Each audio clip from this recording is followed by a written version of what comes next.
વ્યવસ્થા તંત્રની રચના, પ્રક્રિયા અને તબક્કા સમજાવો.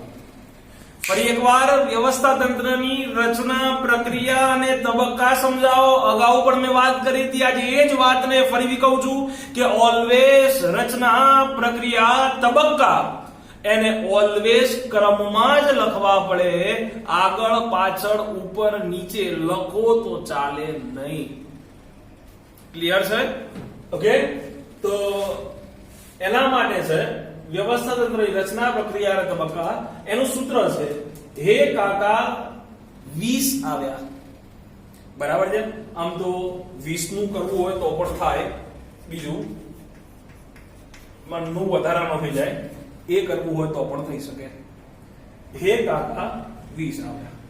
હે ઉપરથી હેતુની સ્પષ્ટતા, કા ઉપરથી કાર્યોની યાદી તૈયાર કરવી, કા ઉપરથી કાર્યોનું વિભાજન, વી ઉપરથી વિભાગીય હોદ્દો અને લાયકાતો નક્કી કરવા, સ ઉપરથી સત્તા અને જવાબદારીની સોંપણી, આ ઉપરથી આંતર સંબંધોની સ્પષ્ટતા કરવી અને વ્યા ઉપરથી વ્યવસ્થા તંત્રનો નકશો તૈયાર કરવો. ક્લિયર? પરીક્ષાની અંદર 3 માર્કમાં પૂછાય છે. એનો મતલબ કે ડિટેલમાં પૂછાવાની શક્યતા છે, એટલે કે પૂછાય જ છે. શક્યતા એટલે પૂછાય જ છે. બરાબર છે? જોઈએ સૌથી પહેલા હેતુની સ્પષ્ટતા. કોઈ પણ વ્યક્તિ હોય અથવા તો કોઈ પણ કાર્ય હોય, કોઈ પણ પ્રકારના વ્યક્તિ દ્વારા કોઈ પણ પ્રકારનું કાર્ય થતું હોય તો એ કાર્યની અંદર જ્યાં સુધી હેતુની સ્પષ્ટતા ન થાય ત્યાં સુધી સંચાલનના અન્ય કાર્યો આગળ વધી શકતા નથી.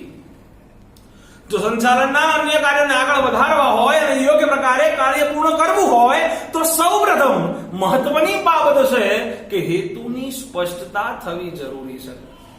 કારણ કે અગાઉ આપણે જોયું તે પ્રમાણે એકમની અંદર ઘણા બધા હેતુઓ તો હોય છે, પણ કયો વ્યક્તિ કયા હેતુના આધારે કામ કરશે, કયો ધ્યેય પ્રાપ્ત કરવા કામ કરશે, એ નક્કી થવું એ ખૂબ જરૂરી છે. માટે વ્યવસ્થા તંત્રની અંદર સૌપ્રથમ હેતુની સ્પષ્ટતા થવી ખૂબ જરૂરી છે, કારણ કે એના વગર એકમના કોઈ કાર્યો આગળ વધી શકતા નથી. માટે પહેલો પોઈન્ટ છે હેતુની સ્પષ્ટતા. બીજો પોઈન્ટ છે કાર્યોની યાદી તૈયાર કરવી. વ્યવસ્થા તંત્રમાં કાર્યોની યાદી કેમ નક્કી કરવામાં આવે છે? કારણ કે એકમની અંદર જેટલા પણ કાર્યો હોય છે, આવા દરેક પ્રકારના કાર્યો એની એક યાદી તૈયાર કરવામાં આવે છે. જેમ આપણે કરિયાણું લેવા જઈએ અને એક લિસ્ટ બનાવીએ છીએ ઘરેથી જ. કેમ? તો કે કોઈ પણ વસ્તુ રહી ન જાય એના માટે. એમ વ્યવસ્થા તંત્રની અંદર પણ જ્યારે કર્મચારીઓને કાર્યની વહેંચણી કરવાની હોય ત્યારે એકમમાં જેટલા પણ કાર્યો છે એ કાર્યની એક યાદી તૈયારી કરવામાં આવે છે.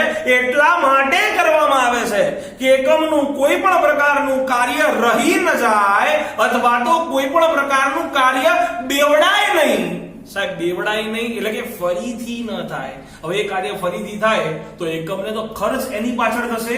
માટે કોઈ કાર્ય રહી ન જાય અને કોઈ પણ પ્રકારનું કાર્ય બેવડાય નહીં, એને ધ્યાનમાં રાખીને, એને આધાર રાખીને એકમની અંદર વ્યવસ્થા તંત્ર જે છે એના કાર્યોની એક યાદી તૈયાર કરવામાં આવે છે.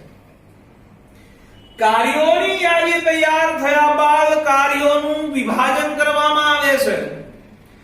જેમ જેમ જેટલા કાર્યો હોય એ કાર્યને જુદા જુદા વિભાગમાં વહેંચવામાં આવે છે. કારણ કે જે વ્યક્તિ પોતાની જેવી લાયકાત ધરાવશે એ લાયકાતના આધારે વ્યક્તિઓને કાર્યની વહેંચણી કરવાની હોવાથી કાર્યોનું વિભાજન થશે. કારણ કે એક જ વ્યક્તિ બધા કાર્યો કરી શકશે નહીં. માટે એ જે કાર્યો છે એને જુદા જુદા ભાગમાં વિભાજિત કરવામાં આવશે. જેમ કે ખરીદ વિભાગ, વેચાણ વિભાગ, ઉત્પાદન વિભાગ, નાણાકીય વિભાગ અને કર્મચારી વિભાગ. આવા જુદા જુદા વિભાગોની અંદર કાર્યોનું વિભાજન કરવામાં આવશે. ક્લિયર? કાર્યોનું વિભાજન થયા બાદ વિભાગીય હોદ્દો અને લાયકાત નક્કી કરવામાં આવે છે. જે વ્યક્તિ જે કાર્યમાં નિષ્ણાત હશે, નિપુણ હશે, એ વ્યક્તિને પોતાના કાર્યની લાયકાતના આધારે એને કાર્ય વિશેનો એક હોદ્દો આપવામાં આવશે, જેના કારણે કાર્ય ઉપર ચોક્કસ પ્રકારની દેખરેખ રાખી શકે અને યોગ્ય રીતે કાર્ય કરી શકે. એના માટે હોદ્દો અને એની લાયકાત જે છે એ નક્કી કરવામાં આવે છે. હોદ્દો અને લાયકાત નક્કી કર્યા પછી સત્તા અને જવાબદારીની વહેંચણી કરવામાં આવે, સોંપણી કરવામાં આવે. જે વ્યક્તિ જે ક્ષેત્રમાં હોશિયાર છે, જે વ્યક્તિ લાયકાત ધરાવે છે, એ લાયકાતના આધારે એ વ્યક્તિને સત્તા અને જવાબદારીની સોંપણી કરવામાં આવે છે કે જેના આધારે એકમના કાર્યો કરી શકે, યોગ્ય હુકમ આપી શકે અને યોગ્ય કાર્યો કરાવી શકે. એના માટે સત્તા અને જવાબદારીની સોંપણી કરવામાં આવે છે. આંતર સંબંધોની સ્પષ્ટતા કરવી. આંતર સંબંધોની સ્પષ્ટતા એટલે શું? તો કે એકમની અંદર જે વ્યક્તિને જે કાર્ય સોંપ્યું છે, હવે દરેક કાર્યો જે છે એ કયું કાર્ય કોણ કરશે, કેવી રીતે કરશે, કોણ કોના હુકમનું પાલન કરશે, કયા આધારે કરશે, આ બધા જ પ્રકારના જે આંતર સંબંધો છે કાર્ય અને વ્યક્તિ વચ્ચેના, એની ચોક્કસપણે સ્પષ્ટતા કરવામાં આવશે, જેના કારણે આંતર સંબંધોની સ્થાપના થશે. ત્યાર પછી વ્યવસ્થા તંત્રનો નકશો તૈયાર કરો. વ્યવસ્થા તંત્રનો નકશો એટલા માટે તૈયાર કરવામાં આવે છે કે કર્મચારી આ નકશામાં જોઈને પોતાનું સ્થાન યોગ્ય કઈ જગ્યાએ છે નક્કી કરી શકે. એના માટે યોગ્ય કંપનીમાં એક નકશો તૈયાર કરવામાં આવે છે, જેની અંદર કંપનીની બધી જ રૂપરેખા દર્શાવવામાં આવે છે. અને આવો જે નકશો તૈયાર કરવામાં આવેલો હોય એ નકશો એકમની બહાર લગાવવામાં આવે છે કે જેના કારણે કોઈ પણ કર્મચારી એને સરળતાથી જોઈ શકે અને પોતાનું સ્થાન ક્યાં છે એ નક્કી કરી શકે. એના માટે આવો નકશો એકમની બહાર તૈયાર કરીને મૂકવામાં આવે છે. માટે વ્યવસ્થા તંત્રનો નકશો તૈયાર કરવો. નેક્સ્ટ ક્વેશ્ચન છે વ્યવસ્થા તંત્રના પ્રકારો. પરીક્ષામાં ઘણીવાર 2 માર્કમાં પૂછાય છે કે વ્યવસ્થા તંત્રના પ્રકારો જણાવો, ખાલી નામ જ આપવાના હોય છે. આ બધા જ વિગતે આપણે જોવાના છે, વિગતે ભણવાના પણ છે. પણ વ્યવસ્થા તંત્રના પ્રકારો ટોટલ 5 છે. પહેલું રૈખિક વ્યવસ્થા તંત્ર, બીજું છે કાર્યાનુસાર વ્યવસ્થા તંત્ર, ત્રીજું છે વૈધિક વ્યવસ્થા તંત્ર, ચોથું છે અવૈધિક વ્યવસ્થા તંત્ર અને પાંચમું છે શ્રેણિક વ્યવસ્થા તંત્ર. ક્લિયર? ફરી એકવાર, વ્યવસ્થા તંત્રના 5 પ્રકારો છે: રૈખિક વ્યવસ્થા તંત્ર, કાર્યાનુસાર વ્યવસ્થા તંત્ર, વૈધિક વ્યવસ્થા તંત્ર, અવૈધિક વ્યવસ્થા તંત્ર અને શ્રેણિક વ્યવસ્થા તંત્ર. ક્લિયર? રેડી? હવે વાત કરીએ આગળ સૌથી પહેલા રૈખિક વ્યવસ્થા તંત્ર વિશે. હવે રૈખિક વ્યવસ્થા તંત્ર કોને કહેવાય? તો આપણને ખ્યાલ છે કે આપણે ટોટલ 3 સપાટી જોઈ હતી. કઈ કઈ 3 સપાટી? તો કે ઉચ્ચ સપાટી, મધ્ય સપાટી અને તળ સપાટી. એવી 3 સપાટી વિશે આપણે વાત કરી હતી. તો કે જે વ્યવસ્થા તંત્રમાં સત્તા અને જવાબદારીની વહેંચણી, ફરી એકવાર, જે વ્યવસ્થા તંત્રમાં સત્તા અને જવાબદારીની વહેંચણી એક સીધી રેખામાં, બરાબર છે, આ ઉચ્ચ સપાટી, મધ્ય સપાટી, તળ સપાટી, આ સત્તાનું ઘડતર કરે, બરાબર છે. તો કે આ સત્તા અને જવાબદારી ઉપરથી નીચેની તરફ જાય એવું આપણે આગળ પણ જોયું હતું. જે વ્યવસ્થા તંત્રમાં સત્તા અને જવાબદારીની વહેંચણી એક સીધી રેખામાં, કેવી રેખા ભાઈ? સીધી રેખામાં, એટલે કે ઉચ્ચ સપાટીથી તળ સપાટી તરફ થતી હોય. ફરી એકવાર, જે વ્યવસ્થા તંત્રમાં સત્તા અને જવાબદારીની વહેંચણી એક સીધી રેખામાં, એટલે કે ઉચ્ચ સપાટીથી તળ સપાટી તરફ થતી હોય તો તેને રૈખિક વ્યવસ્થા તંત્ર કહે છે.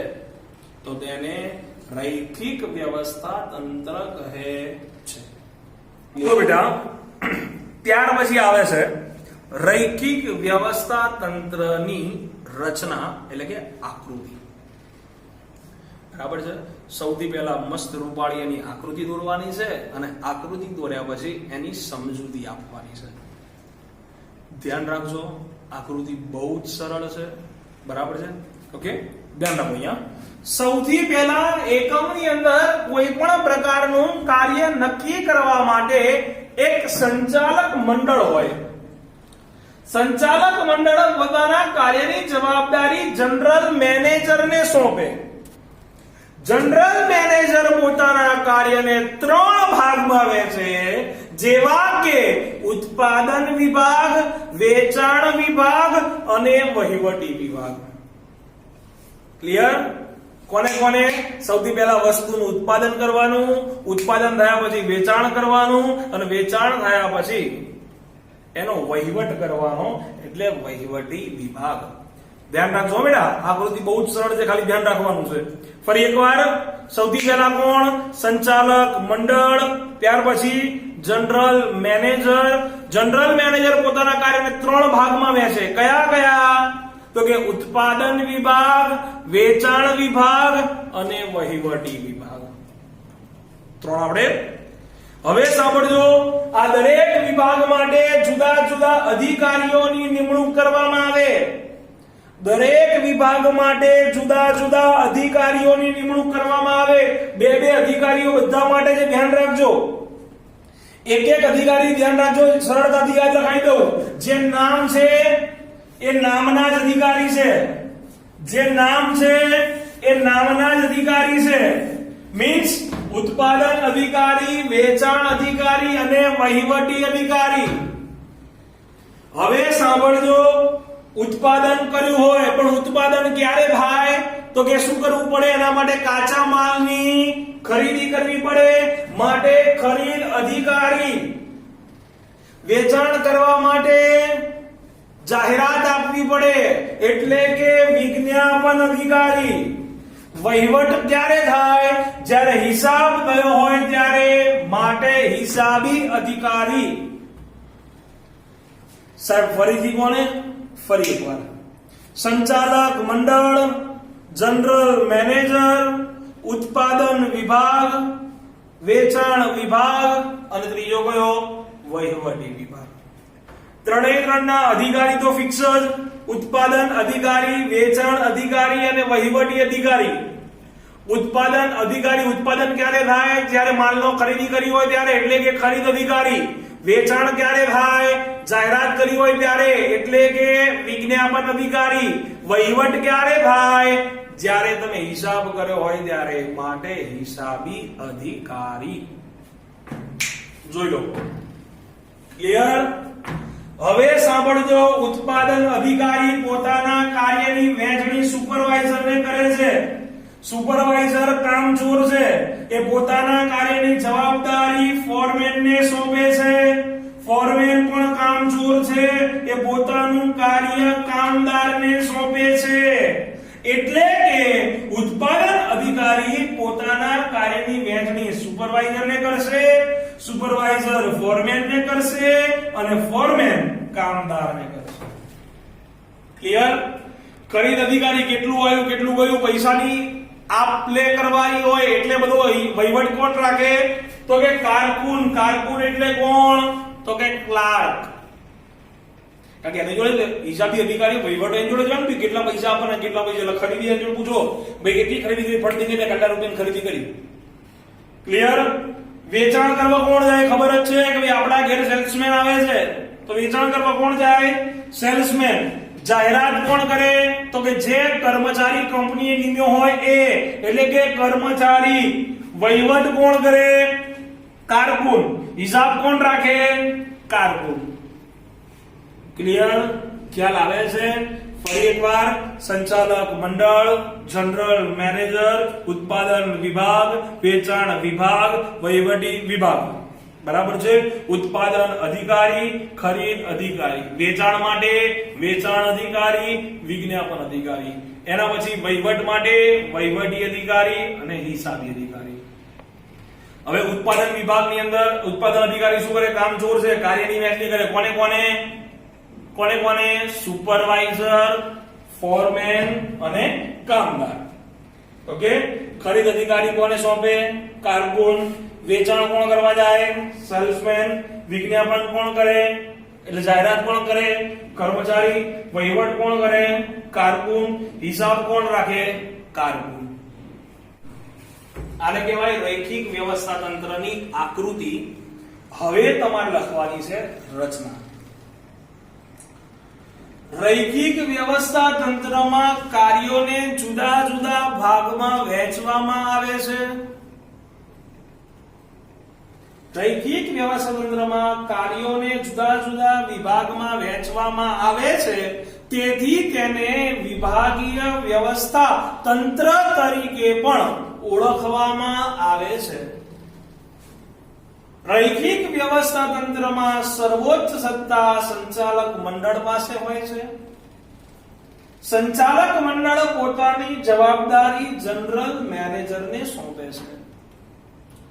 જનરલ મેનેજર પોતાના કાર્યોને 3 વિભાગમાં વહેંચે છે, જેવા કે ઉત્પાદન વિભાગ, વેચાણ વિભાગ અને વહીવટી વિભાગ. દરેક વિભાગ માટે જુદા જુદા અધિકારીઓની નિમણૂક કરવામાં આવે છે, જેવા કે ઉત્પાદન વિભાગ માટે ઉત્પાદન અને ખરીદ અધિકારી, વેચાણ વિભાગ માટે વેચાણ અને વિજ્ઞાપન અધિકારી, વહીવટી વિભાગ માટે વહીવટી અને હિસાબી અધિકારી. દરેક અધિકારી કર્મચારીઓની લાયકાત અને આવડત અનુસાર કાર્યોની વહેંચણી કરશે. જેવી કે ઉત્પાદન અધિકારી પોતાના કાર્યોની સોંપણી સુપરવાઇઝર, ફોરમેન અને કામદારને કરશે. ખરીદ અધિકારી, વહીવટી અધિકારી અને હિસાબી અધિકારી આ ત્રણેય જણા પોતાના કાર્યોની સોંપણી કારકુનને કરશે. ત્રણેય અલગ અલગ લખવું હોય તો પણ લખી શકાય, ભેગું લખવું હોય તો પણ લખી શકાય. વેચાણ અધિકારી પોતાના કાર્યોની સોંપણી સેલ્સમેનને કરશે. વિજ્ઞાપન અધિકારી પોતાના કાર્યની સોંપણી કર્મચારીને કરશે. આમ સત્તાની વહેંચણી ઉચ્ચ સપાટીથી તળ સપાટી તરફ થાય છે અને જવાબદારીની વહેંચણી તળ સપાટીથી ઉચ્ચ સપાટી તરફ જાય છે. આ તેની સમજૂતી.